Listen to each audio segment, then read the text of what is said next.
Welcome back to Integritas Property Group's weekly construction updates. After a well-deserved summer break, we're excited to bring you the latest progress from our developments. Whether you're a returning investor or joining us for the first time, we look forward to keeping you informed about all the exciting advancements happening on site.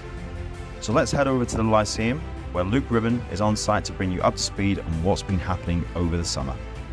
Hello and welcome back to the Lyceum, our incredible Grade 2 listed building located in Manchester.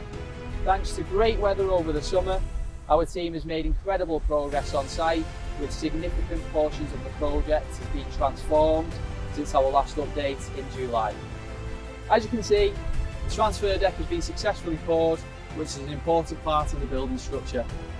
This has enabled the team to make significant strides in the formation of the upper sections of the new structure, with higher decks expected to be formed in the coming days. The first phase of the steel structure is mostly completed, and we're gearing up for the arrival of phase 2 steel, which is due in the next 10 days. Our drainage work is progressing well across the site, ensuring everything stays on track and complies with the latest codes and regulations. Lastly, we've begun the removal of the scaffolding from the church area. This will allow a large section of the listed facade to become visible again.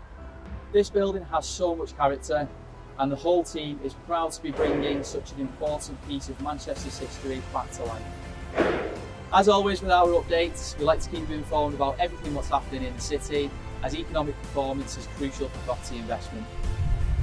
According to 2024 market figures from property website Zoopla, the two top performing cities in terms of annual price growth were Liverpool and Manchester, where property prices increased by 1.1% and 0.8% respectively in the year to January. While this is down on last year's figures of 6.3% and 6.4% respectively, the cities currently have the strongest outlook. So that's it from me today. We hope you enjoyed our first video back, and we look forward to catching up with you again next week.